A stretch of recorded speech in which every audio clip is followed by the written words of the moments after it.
آج ایک بہت اہم پٹیشن لاہور ہائی کورٹ کے اندر جسٹس امجد رفیق صاحب کے پاس سماعت کے لیے فکس تھی، جس میں عمران خان صاحب کی طرف سے ہم نے یہ استدعا کی تھی کہ خان صاحب 9 مئی کو گرفتار ہوئے۔ گرفتار ہونے کے بعد پاکستان بھر میں بے شمار مقدمات درج کیے گئے اور تھرو سپلیمنٹری اسٹیٹمنٹ خان صاحب کو مختلف مقدمات میں نامزد کیا جا رہا ہے۔ 20 سے زیادہ مقدمات میں ہم نے بیل لے لی ہے، لیکن یہ سلسلہ رکنے والا نہیں ہے۔ تو لہٰذا اگر عمران خان صاحب نے کوئی جرم کیا ہے، اس جرم کے اوپر ایک جو ہے وہ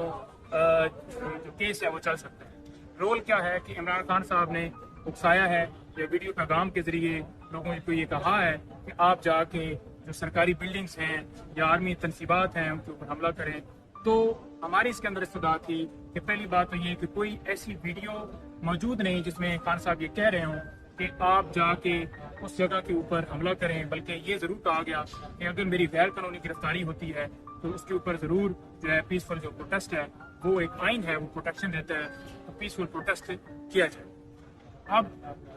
جو جسٹس امجد رفیق صاحب ہیں، انہوں نے اس کیس کے اندر سرکار کو یہ کہا کہ آپ نیکسٹ ڈے کے اوپر تمام جتنے چالان جو کہ جمع ہیں ان کے حوالے سے ایک رپورٹ طلب کی گئی جو آج کے لیے فکس تھی، اور دوسری طرف سے یہ استدعا کی گئی کہ ایک تو پراسیکیوٹر صاحب کو چینج کر دیا گیا ہے اور دوسرا جو ہے وہ ابھی تک رپورٹ آئی نہیں۔ پورے پاکستان میں FIR ہیں تو ریکارڈ جو اکٹھا کرنا ہے وہ ٹائم لگتا ہے، یعنی کہ ایک بہانہ بنایا گیا اس کیس کو لٹکانے کا۔ اس وجہ سے بہانہ بنایا گیا کہ خان صاحب کے اوپر جو مقدمات درج کیے جا رہے ہیں یا کسی نومینیٹ کر کے کسی FIR کے اندر فوراً سے ان کو اریسٹ کیا جائے کہ جہاں سے انہیں کوئی ایسی پروٹیکشن نہ ملے، اس کیس کے اوپر سماعت نہ ہو سکے۔